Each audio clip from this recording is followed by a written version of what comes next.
여러분, 오늘 우리는 잠시 21세기 대한민국 서울의 분주한 일상을 떠나서 약 2000년 전 예루살렘의 한 재판정으로 들어가 보려고 합니다.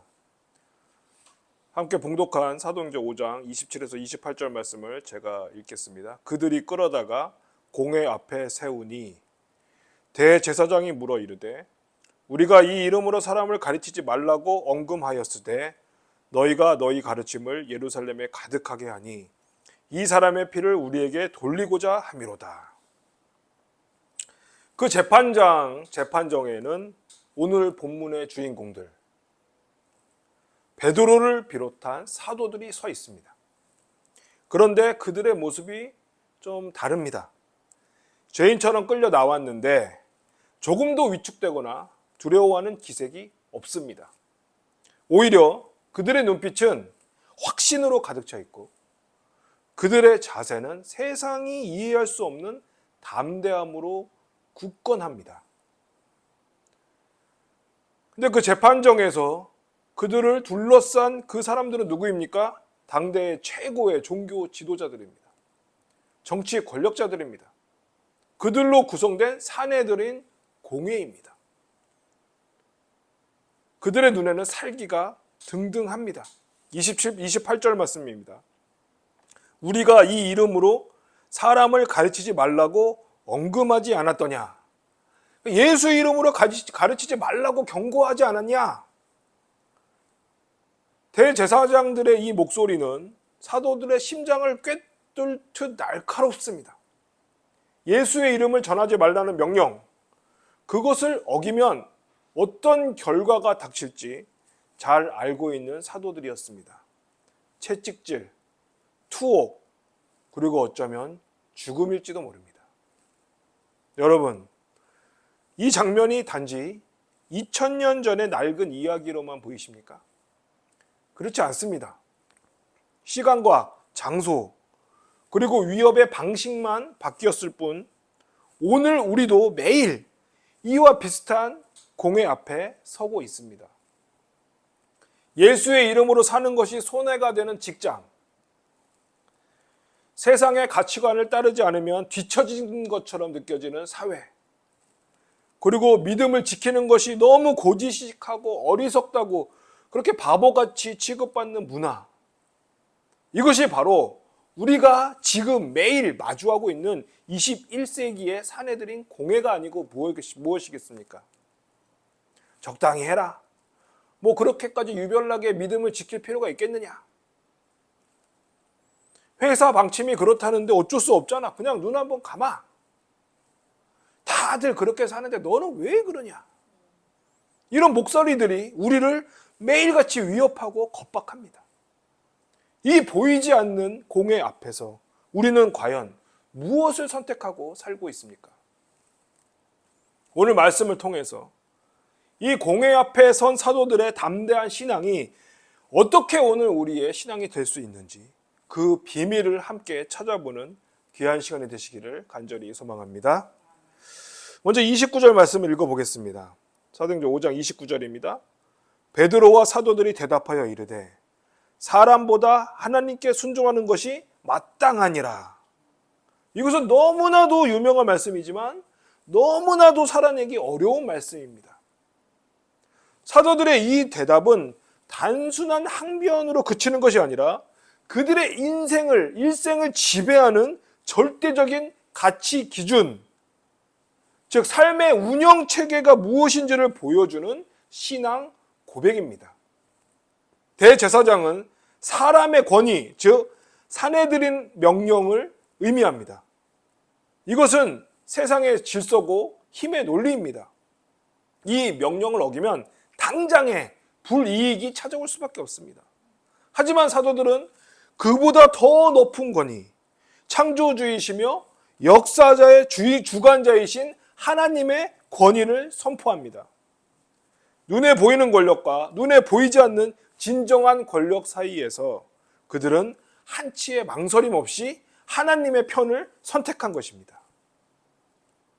그럼 이것이 오늘 우리에게 무엇을 말해주겠습니까? 우리의 삶에도 우리가 아까 생각해 봤듯이 수많은 사람의 명령들이 있습니다. 더 많이 벌어야 성공할 수 있다. 세상의 명령이죠. 또 너 자신을 제일 사랑해라. 시대의 명령입니다. 또 쾌락을 즐겨라. 문화의 명령이 있습니다. 이 명령들은 지금 현대의 이데올로기라고 할 수 있습니다. 너무나도 강력해서 우리도 모르게 우리의 생각과 삶의 방식이 지배당합니다. 예를 들어서 직장에서 모두가 관행처럼 하는 작은 비리나 거짓말 앞에서 우리는 갈등합니다. 하나님의 정직을 따를 것인가, 회사의 이익과 상사의 명령을 따를 것이냐. 또 친구랑 모일 때 남을 험담하는 이야기가 오고 갑니다. 그때 우리는 고민합니다. 하나님의 의와 거룩함을 지키기 위해서 침묵할 것인가, 자리를 피할 것인가, 아니면 분위기를 깨지 말라는 그 사람들의 눈치를 보고 앉아있을 것인가. 이것이 바로 우리가 매일 마주하는 사람이냐 하나님이냐의 선택입니다. 그런데요, 사도들은 이 선택 앞에서 마땅하니라 라고 이야기하고 있습니다. 마땅하다. 이것은요, 선택의 문제가 아니라 당위의 문제. 즉 그리스도인으로서의 당연한 의무이고 당연한 마음가짐이고 당연한 삶의 자세라는 것입니다. 그럼요, 어떻게 이 사도들은 이렇게 담대한 선택을 할 수 있을까요? 그 이유는 그들은 부활하신 예수 그리스도를 직접 만났기 때문입니다. 죽음의 권세를 이기신 주님을 직접 목격했습니다. 세상의 가장 큰 위협이 뭡니까? 죽음입니다. 하지만 그 죽음이 끝이 아님을 아는 그 사도들은 더 이상 세상을 두려워하지 않고 믿음의 편을 선택할 수 있는 것입니다. 세상의 권위 위에 계신, 사망 권세를 이기신 예수 그리스도의 그 권위, 하나님의 권위를 신뢰하게 되는 것입니다. 사랑하는 성도 여러분, 오늘 여러분의 삶의 기준은 무엇입니까? 사람의 칭찬입니까? 하나님의 인정입니까? 세상의 성공입니까? 하나님의 뜻입니까? 오늘 이 시간 우리의 삶의 기준을, 우리의 삶의 운영 체계를 다시 한번 점검하시기 바랍니다. 그래야 사도들처럼 사람보다 하나님께 순종하는 것이 마땅합니다라고 고백하며 세상의 위협 가운데서도 당당히 믿음의 길을 걸어가는 저와 여러분이 되시기를 바랍니다. 이것이 바로 21세기 현대를 살아가는 우리들의 순교적 신앙의 첫 걸음일 것입니다. 그런데요, 이렇게 공회의 위협 앞에서 보통 사람이라면 어떻게 반응할까요? 아마도 변명을 하거나 아니면 타협안을 제시하거나 아니면 자기가 이야기하는 발언의 수위를 조절했을 것입니다. 저희가 꼭 예수님만 전하려던 것은 아니었습니다. 앞으로는 좀 더 조심하겠습니다. 이런 식으로 말이죠. 그런데요, 사도들은 정반대의 길을 갑니다. 그들은 오히려 이 재판정을, 그 상황을 복음 선포의 기회로 삼아서 가장 담대하게 복음의 핵심을 증거하고 있습니다. 사도행전 5장 30절과 31절을 보시겠습니다. 너희가 나무에 달아 죽인 예수를 우리 조상의 하나님이 살리시고 이스라엘에게 회개함과 죄 사함을 주시려고 그를 오른손으로 높이사 임금과 구주로 삼으셨느니라. 네 가지 핵심을 선포하고 있어요. 첫째, 너희가 나무에 달아 죽인 예수를 우리 조상의 하나님이 살리셨다. 이건 뭡니까? 부활입니다. 십자가로 끝난 것이 아니라 부활하셨다. 십자가의 그 부활 사건, 부활을 이야기하고 있습니다. 둘째로는요, 이스라엘에게 회개함과 죄 사함을 주시려고 하심이라 했어요. 이건 뭡니까? 구원입니다. 복음의 목적. 회개함과 죄 사함으로 구원해 주신다. 복음의 목적을 이야기하고 있습니다. 또요, 하나님이 오른손으로 예수를 높이사 임금과 구주로 삼으셨다. 예수님의 주권과 통치를 선포하고 있습니다. 이것은요, 단순히 자신들의 행동을 정당화하는 것을 넘어서 재판관이라고 있는 그 사내들인 공회원들을 향한 강력한 구원의 초청이었습니다. 그 마지막으로 당신들이 죽인 바로 그 예수를 하나님이 살리셨고 그분만이 당신들의 죄를 용서할 유일한 구원자시다라고 목숨을 건 선포를 외치고 있는 것이었습니다. 사랑하는 여러분, 그러면 오늘날 우리는 어떻습니까? 우리는 세상이라는 공회 앞에서 복음을 부끄러워하거나 희석시키고 있지는 않으십니까? 사도들이 목숨 걸고 전한 복음의 핵심은 불편한 진리를 포함하고 있습니다. 인간이 모두 죄인이라는 겁니다. 그리고 죄의 결과는 사망이라는 겁니다. 그리고 오직 예수 그리스도의 십자가와 부활을 믿는 그 믿음으로만 구원받을 수 있다는 유일성의 진리입니다. 배타적일 수밖에 없죠. 그런데 이 현대의 이 다원주의 시대에는 오직 예수, 오직 구원, 오직 예수님만을 외치는 것은 어떻게 보면 시대에 뒤떨어지고 촌스럽고 독선적으로 보일 수 있습니다.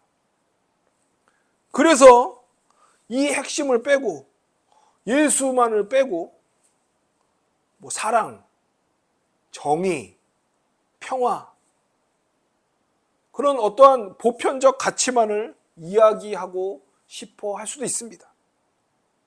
하지만 여러분, 껍데기만 남은 복음은 오직 예수가 빠진 복음은 아무런 능력이 없습니다. 사도들은 우리에게 보여줍니다. 진짜 복음은 위협 속에서 더욱 선명해지고 또 그 어떤 권력 앞에서도 위축되지 않는 생명력이 있습니다. 우리가 삶으로 복음을 살아내는 것도 매우 중요합니다. 하지만 기회가 주어졌을 때 우리가 입술로 이 복음을 선포하는 것, 분명히 선포해야 하는 용기가 절대적으로 필요합니다. 왜 예수여만 하는가? 왜 십자가여만 하는가? 그 부활이 과연 어떤 의미가 있는 것인가? 이 복음의 진리, 오직 예수 그리스도를 통하여 구원을 얻고 부활 생명으로 우리가 된다는 그 진리를 담대하게 전할 때에 성령께서 일하시고 생명을 살리는 역사가 일어날 줄로 믿습니다. 이 은혜에 참여하는 우리 모두가 되시기를 간절히 소망합니다.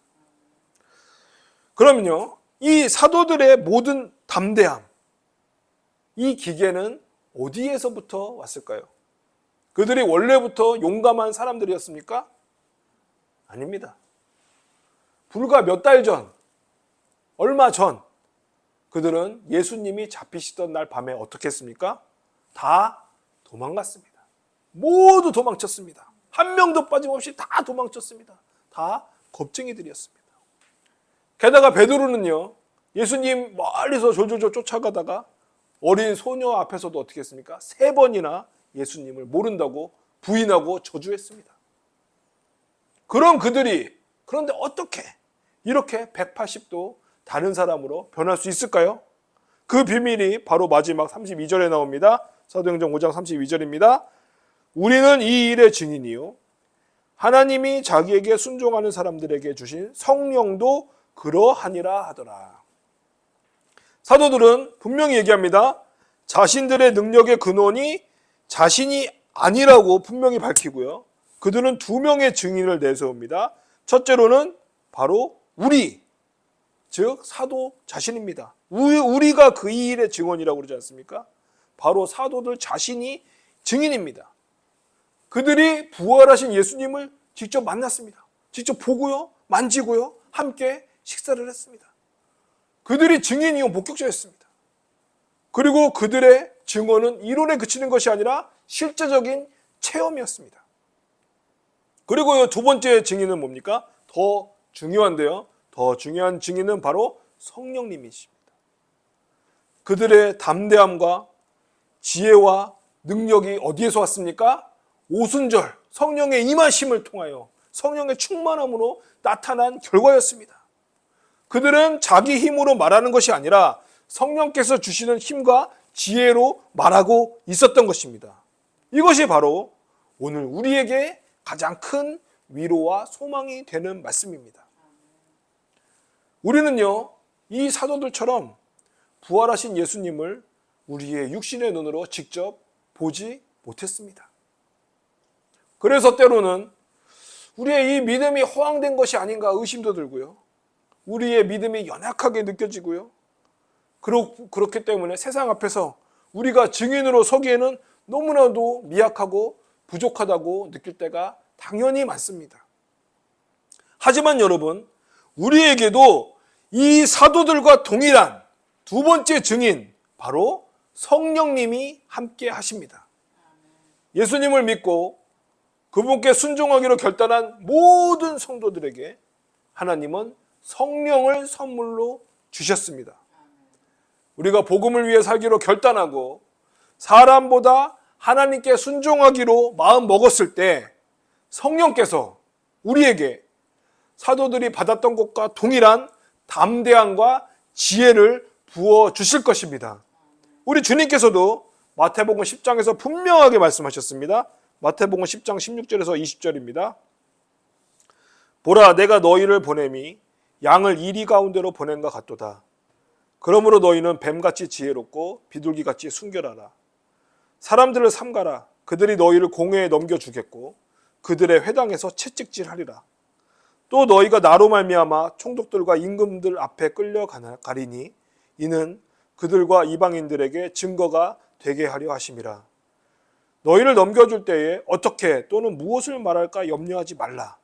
그때에 너희에게 할 말을 주시리니 말하는 이는 너희가 아니라 너희 속에 말씀하시는 이 곧 너희 아버지의 성령이시니라.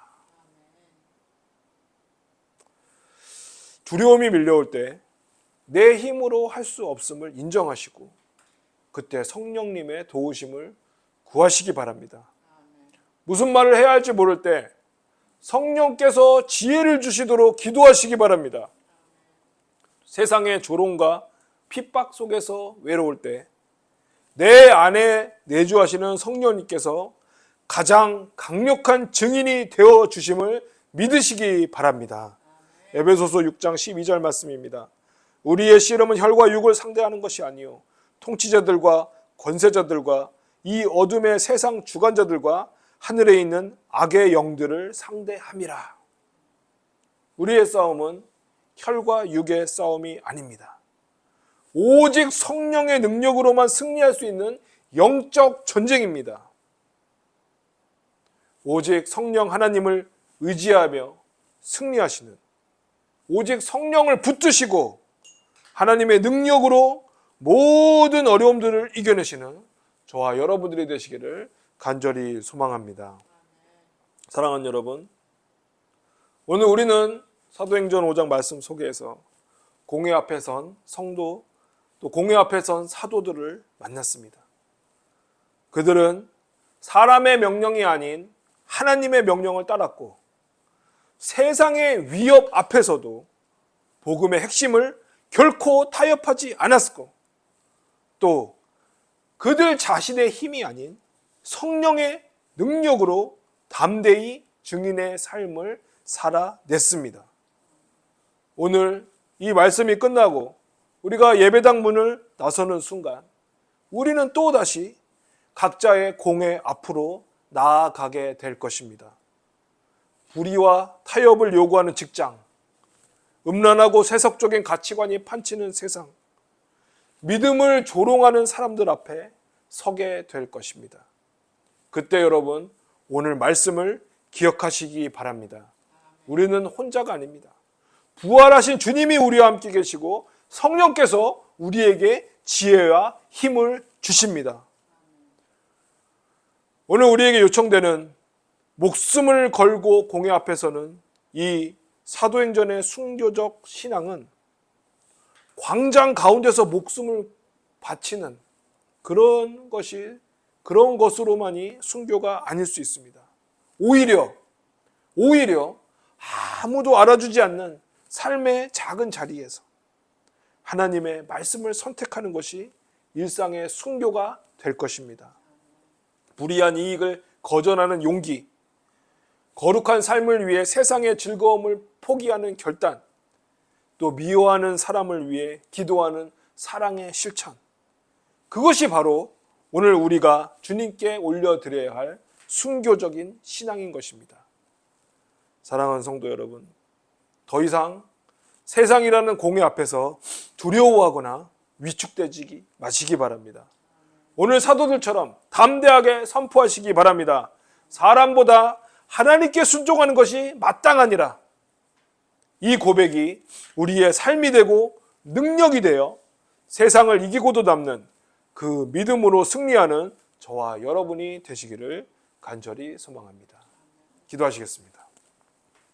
하나님 아버지, 우리는 우리의 믿음을 지키기 위해 얼마나 어렵고 지단한 싸움을 치르며 살아가고 있는지요.